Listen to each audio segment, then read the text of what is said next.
Good evening रजत।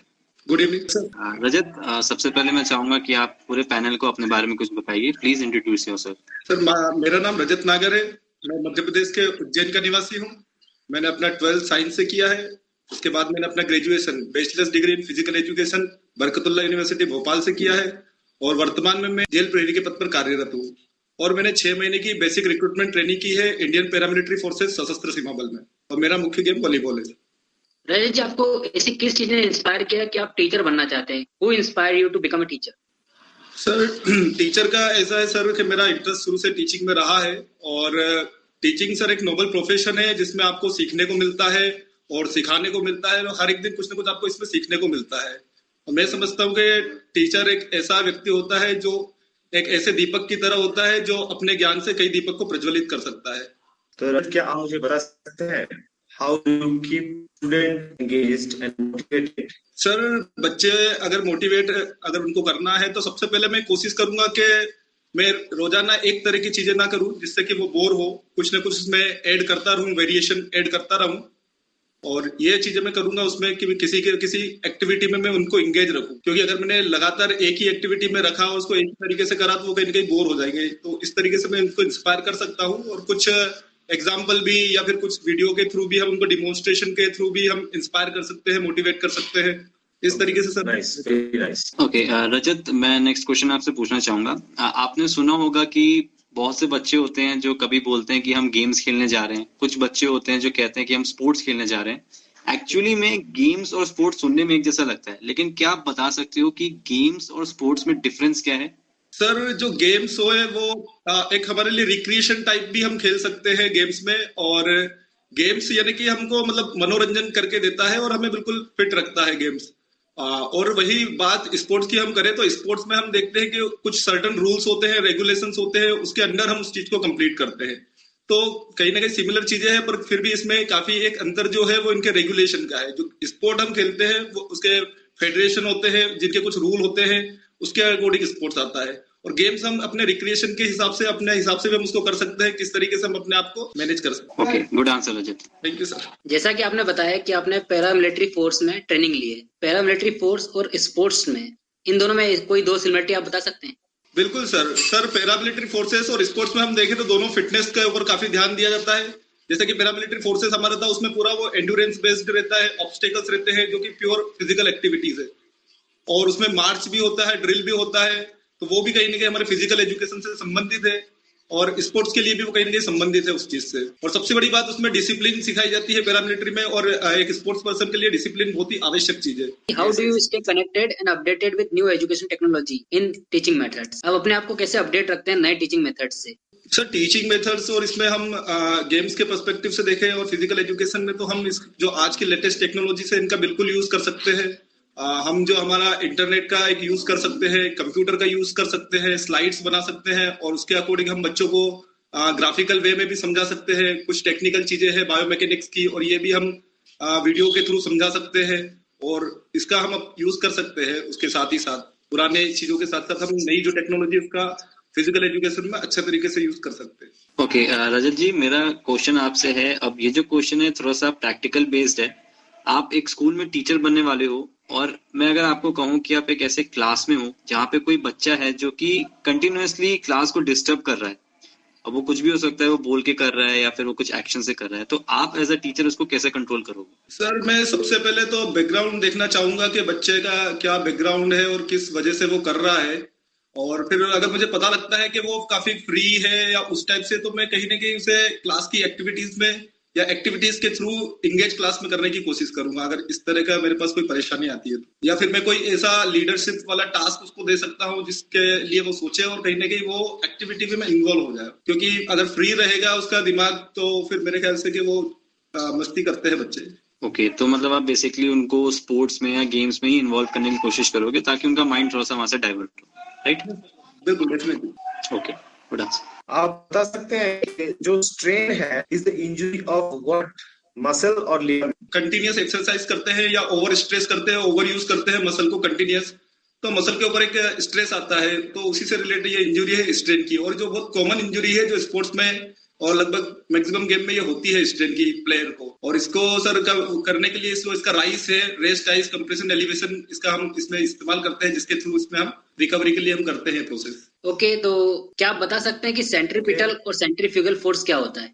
Sir ये angular momentum के अंतर्गत आता है। जैसे सेंट्रीपिटल फोर्स है हमारा, तो हम जो सर्कुलर मोशन में है तो ये इनवर्ट काम करता है।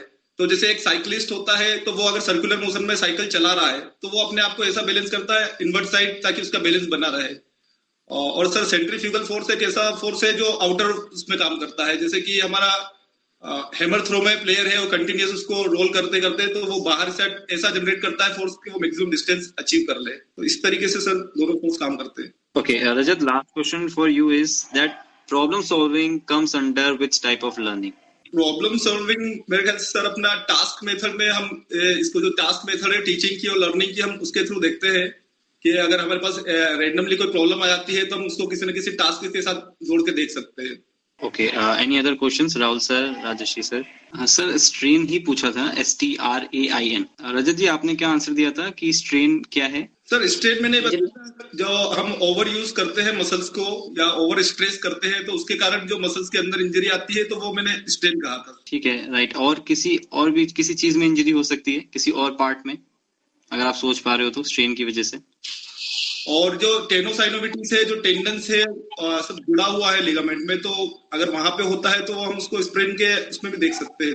आई थिंक इन्होंने शायद पहले स्प्रेन में और स्ट्रेन में कंफ्यूजन हो गया होगा, बट राइट नाउ स्ट्रेन आपने ठीक बताया कि मसल्स या टेंडन्स में हमारी जो इंजरीज हो रही है वो स्ट्रेन हो। इसका याद रखने का तरीका भी है कि स्ट्रेन में टी आता है, वो टी टेंडन को हम याद रख सकते हैं। रजत, इंटरव्यू काफी अच्छा था, आप काफी वेल प्रिपेयर्ड थे, आपके आंसर्स काफी ज्यादा कॉन्फिडेंस के साथ आप आंसर्स दे रहे थे, जो मुझे अच्छी चीज लगी।